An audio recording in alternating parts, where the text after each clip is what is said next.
Hello students, today I am going to discuss about the sigma and the pi bonds.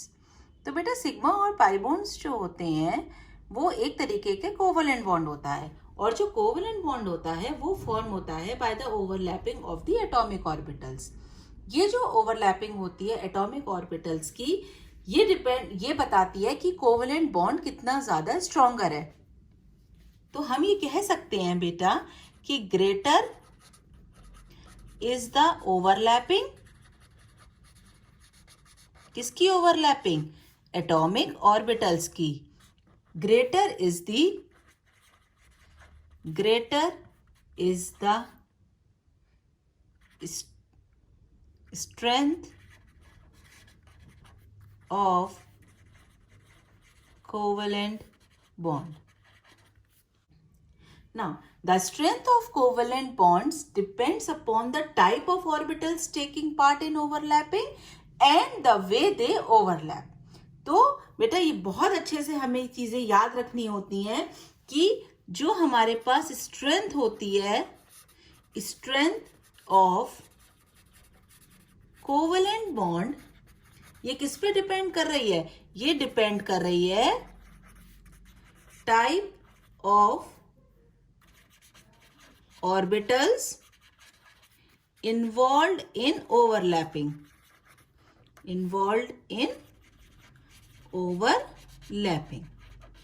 और दूसरी बात and the way, और वो किस तरीके से, and the way they overlap. अभी समझ में आती है बेटा ये वाली बात? देखो, तो यहीं से हमारा निकल के आता है सिग्मा और पाई बॉन्ड. तो जो सिग्मा बॉन्ड होता है वो बनता है by the head to head और end to end overlapping of the atomic orbitals along their axis. So we can define sigma bond. A sigma bond is formed by the head to head overlapping of atomic orbitals along their axis.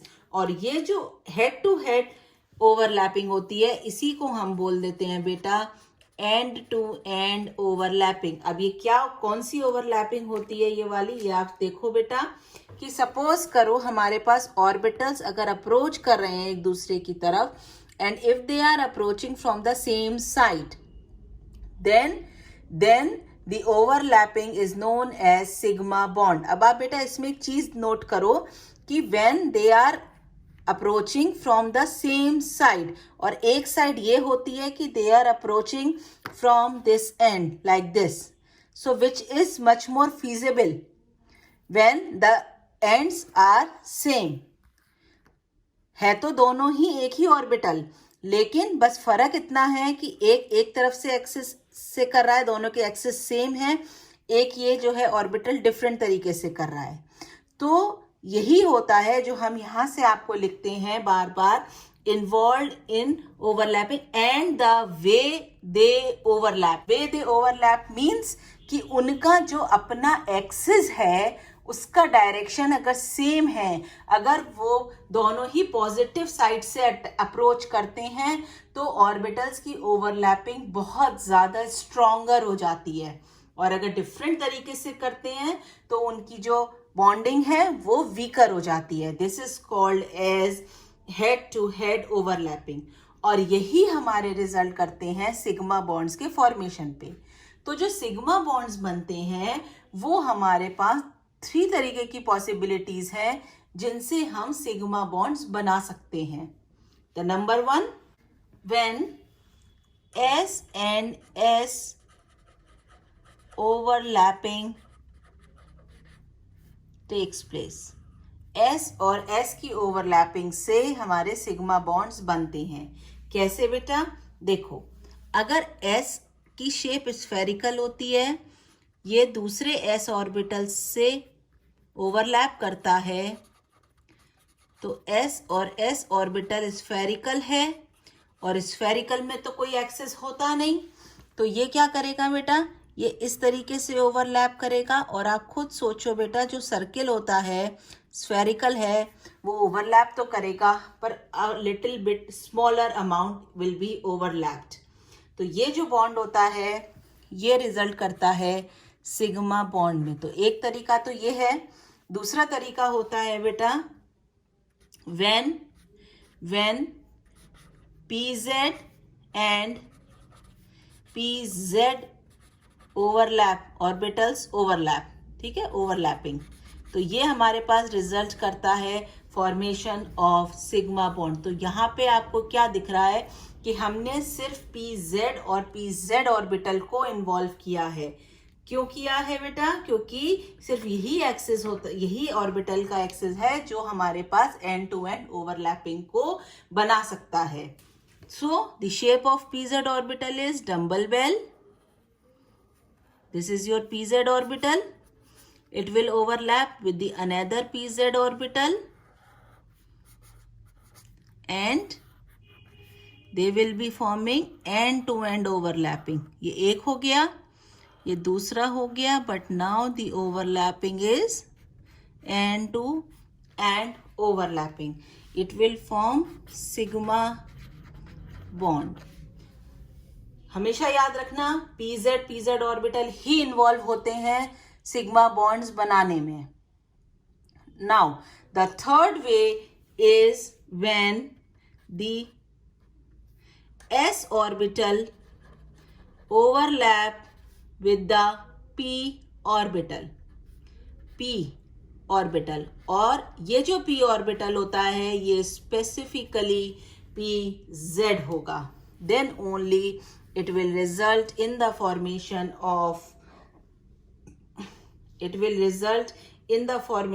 of sigma bond. तो ये बेटा हम draw कर सकते हैं। It will result in the formation of sigma bond. S orbital overlapping with pz orbital. So we can write here it is the pz orbital overlapping with the s orbital results in the formation of sigma bond. s है और ये इसका p orbital overlap कर गया, sigma bond. तो ये हमारे पास तीन तरीके होते हैं सिग्मा बॉन्ड्स बनाने के, s और s, pz and s orbital. Pz में याद रखेंगे डम्बल बेल शेप होती है, तीन एक्सिस होते हैं हमारे पास px, py, pz, जिसमें से सिर्फ और सिर्फ pz ही इन्वॉल्व होता है सिग्मा बॉन्ड बनाने में। अब आपसे बेटा मैं पूछूं कि इन तीनों में से सबसे ज्यादा स्ट्रेंथ किसकी होगी कोवेलेंट बॉन्ड की, है ना? क्योंकि हमने अभी पढ़ा कि जैसे हमारी ओवरलैपिंग होती है उस हिसाब से हमारी स्ट्रेंथ होती है। The answer comes over here, the pz orbital is much more sigma bond formed by the sigma bond formed by pz orbital is very much stronger as compared to s and pz than compared to s and s orbitals. क्यों? क्योंकि यहाँ पे same axis है, same direction है, यहाँ पे एक s है, s की शेप स्फेरिकल है जो p के संग पूरी तरीके से बॉन्ड नहीं बना पाता है, और यहाँ पे क्या हो रहा है, s और s ऑर्बिटल दोनों स्फेरिकल हैं, है ना भाई? आप स्फीयर से आप दो बॉल को अज्यूम करो आपस में मिल जाएं, थोड़ी देर अट्रैक्ट होंगे, मिलेंगे और फिर रिपेल हो सकते हैं। तो अगर हम कंपेयर करेंगे तीनों को तो सबसे ज्यादा स्ट्रॉन्गर होता है pz ओवरलैपिंग, और जिसकी वजह से ये वाला जो बॉन्ड बनता है सिग्मा बॉन्ड, ये मच मोर स्ट्रॉन्गर होता है। Now how the pi bond is formed, we'll see. Now formation of pi bond. तो बेटा देखो, सबसे पहला पॉइंट है हमारे पास कि जो ये ऑर्बिटल्स होते हैं ये इस तरीके से ओवरलैप करेंगे कि ये एक दूसरे के पैरेलल होंगे, और जो इंटरन्यूक्लियर एक्सिस होगा ये उस पे परपेंडिकुलर होते हैं, है ना? कि अगर ये हमारा इंटरन्यूक्लियर एक्सिस है, ये हमारा इंटरन्यूक्लियर एक्सिस है, तो जो हमारे p ऑर्बिटल्स होंगे वो इस पे परपेंडिकुलर होते हैं, लेकिन वो हमारे अपने एक्सिस के अलोंग होते हैं। दूसरा पॉइंट आप देखो बेटा, a pi bond consist of two charge clouds, दो क्लाउड्स होते हैं, one above the plane the other is below the plane. These are above and below the planes of the atoms involved in the pi bond formation. जो भी atom होगा, मानो centre atom यहाँ पे, अगर यहाँ पे हमारा पाई बॉन्ड बन रहा है तो इसका जो एक क्लाउड होगा वो ऊपर होगा, दूसरा क्लाउड नीचे होगा. So above the plane, below the plane, किसके? Of the atoms involve in the pi bond formation. तो अब देखो बेटा कि यहाँ पे जो पाई बॉन्ड होता है वो किस तरीके से बनता है.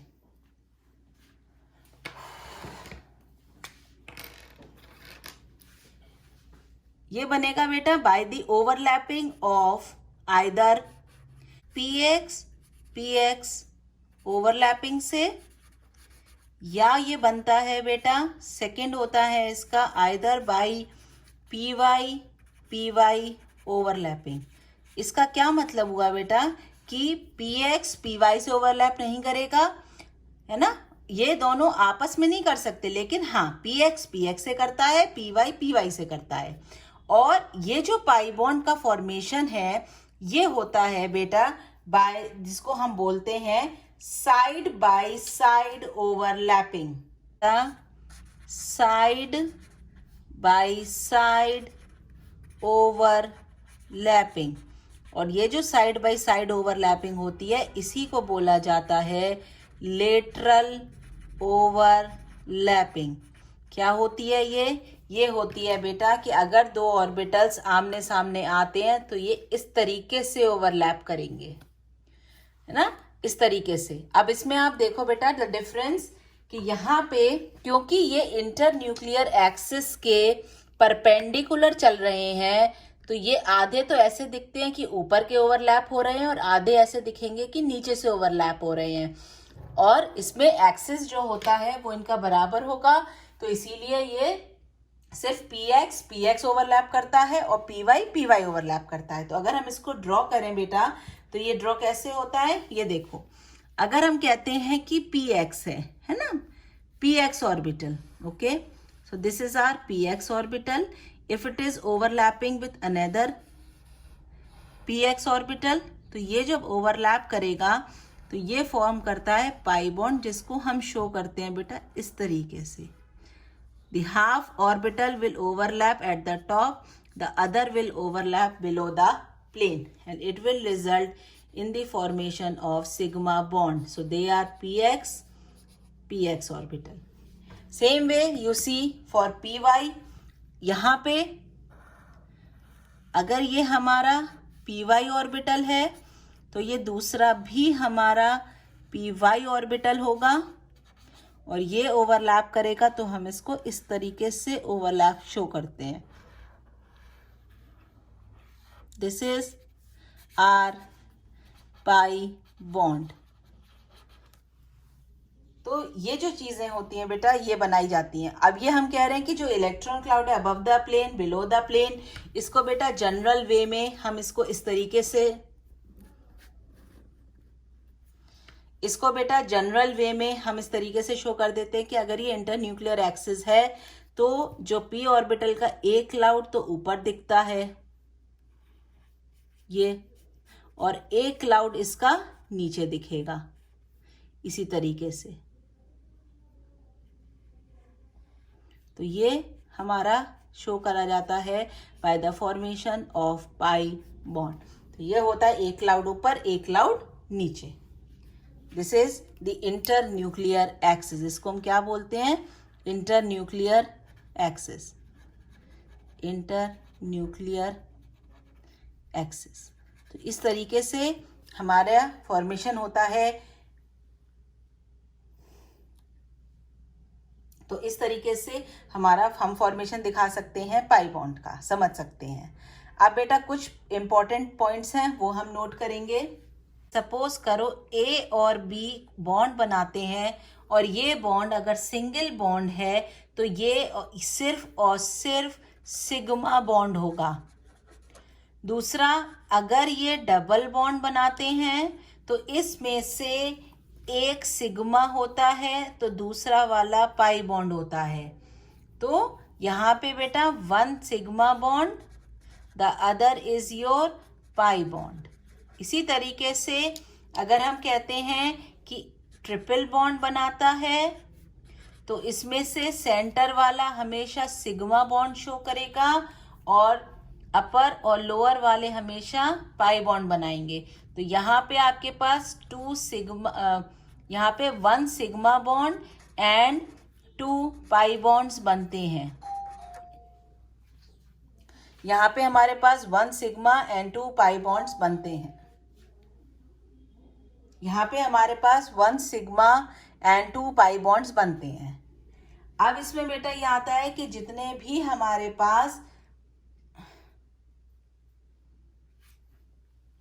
इसमें आप एक चीज और नोट कर सकते हो अपने लिए कि जो भी डी ऑर्बिटल्स होते हैं, डी ऑर्बिटल्स ऑल्सो फॉर्म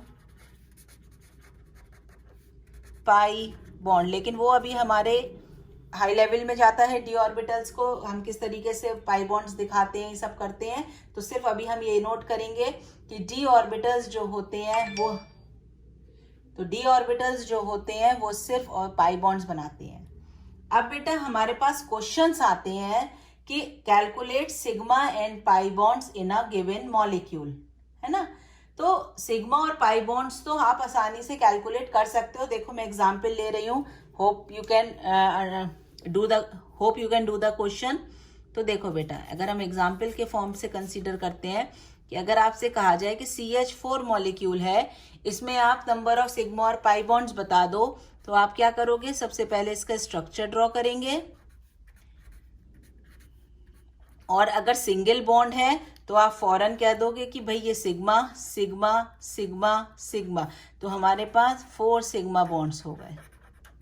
इसी तरीके से कोई भी अदर एग्जाम्पल होता है, सपोज करो C2H6 है, तो आप क्या करोगे, स्ट्रक्चर ड्रॉ करोगे। अगर सब सिंगल बॉन्ड्स हैं तो आप फौरन सिंगल बॉन्ड्स को काउंट करोगे और आप आंसर दे दोगे। सो 3 4 5 6 7, so 7 is your sigma bonds. Sigma sigma sigma सब सिंगल बॉन्ड्स हैं, तो सब हमारे पास सिग्मा हो गए। अगर हमारे पास कहीं भी एक और एग्जाम्पल आप नोट देखो बेटा, जैसे हमने कहा C2H4 double bond C H H H H, तो इसमें हमने बोला हुआ है कि जितने भी सिंगल बॉन्ड्स हैं वो तो सब क्या होंगे, सिग्मा। और डबल बॉन्ड का एक बॉन्ड तो सिग्मा बॉन्ड होता है और दूसरा वाला क्या होगा, pi bond. You can calculate 3 4 5, 5 is your sigma bond while 1 pi bond. Can easily give the answer. Now a very easy trick to find out the number of sigma and pi bonds easily. Okay, now see the trick to find sigma and pi bonds easily. So number of sigma bonds is equal to number of carbon atoms plus number of other atoms minus 1.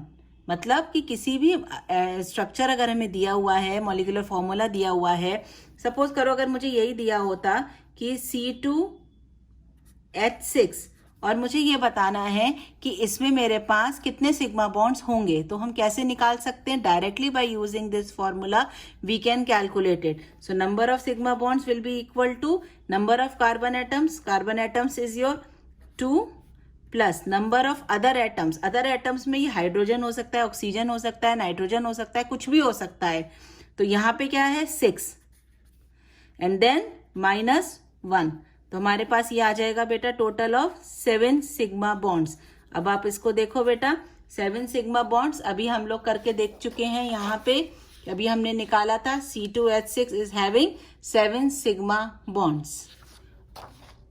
और examples आप देखिए बेटा, CH3C triple bond CH double bond CH3। एक तो तरीका है बेटा, आप इसको खोल के बनाइए और सिग्मा बॉन्ड्स काउंट कर लो।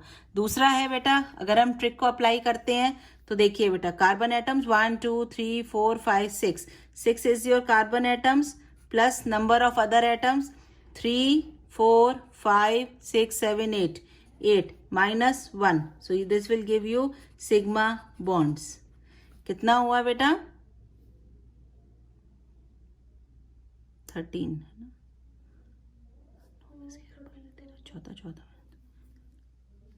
So number of sigma bonds will be equal to 13.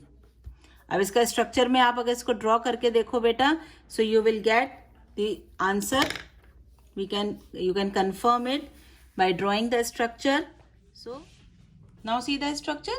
If we see and count it, we find it that they have the 13 sigma bonds and 3 pi bonds.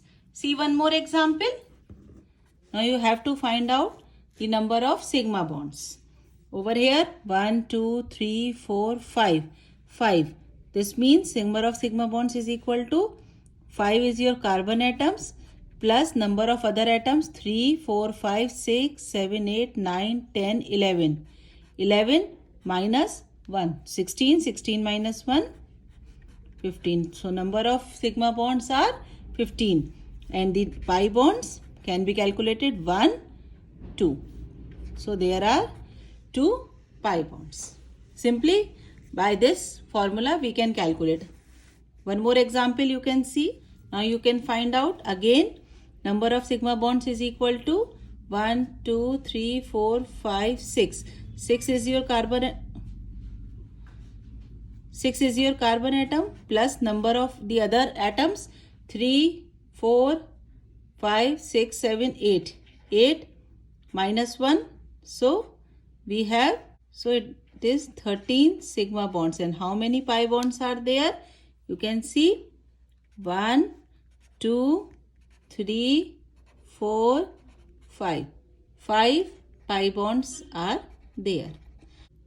कभी कभी हमारे पास ओलिफिनिक कंपाउंड्स हैं, अब उसमें हमारे पास 2, 3, 4, 5, 6 इतने pi bonds नहीं हैं, बहुत ज़्यादा हैं. तो अब ऐसे में हम बहुत ज़्यादा पाई बॉन्ड्स को कैसे कैलकुलेट करते हैं उसको आप देखो बेटा, कि अब हम यहाँ कैलकुलेट कर रहे हैं सिग्मा एंड पाई बॉन्ड्स. और पाई बॉन्ड्स जो हैं, सपोज करो हमें कंपाउंड है C176H250, इसमें हमें कैलकुलेट करना है सिग्मा और पाई बॉन्ड्स. तो सिग्मा और पाई बॉन्ड्स तो कैलकुलेट कर सकते हैं हम. सिग्मा तो हम अपने फॉर्मूले से करेंगे, number of carbon atoms plus number of hydrogen atoms. This hydrogen atom could be the other atoms also minus 1. So in this case it is number of carbon atoms 176, number of hydrogen atom 250 minus 1. When you solve it you will get 426 minus 1, 425 sigma bonds. And how we can calculate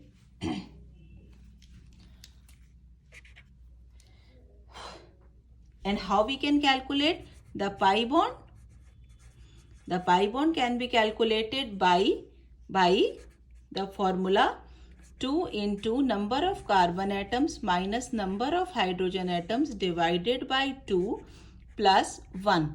So 2 into 176 minus 250 by 2 plus 1. So you will get it 51 plus 1, a total of 52 pi bonds. So simple, by this formula we can calculate the pi and sigma bonds in the aliphatic olefinic compounds, you can say that. Now there are compound like naphthalene, which is having the 2 benzene ring attached to it. In this case no formula is applicable. Here you have to calculate the sigma and pi bonds manually. Here we have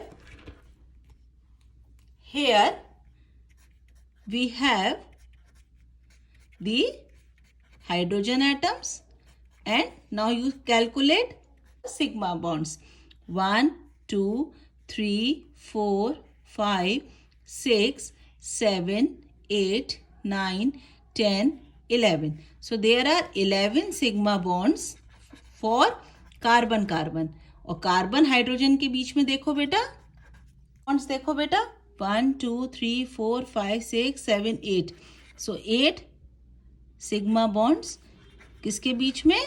carbon और hydrogen. So a total of 19 sigma bonds are there. And if you calculate the pi bonds, then 1, 2, 3, 4, 5. So there are 5 pi bonds. So they are in this type of the compounds, we cannot use any formula, but simple by manually we can calculate the sigma and the pi bonds. Manual तो हमेशा काम करेगा, तो जब भी आप कोशिश करो, छोटा कंपाउंड है तो अगर मैनुअली कर सकते हो तो मैनुअली कर लो, वरना तो इस तरीके से हम उसको कैलकुलेट कर सकते हैं. Hope you have understood the formation of sigma and pi bonds. Please like, share and subscribe my channel for further videos. Press on the bell icon button so that you are not able to miss any video. Thank you.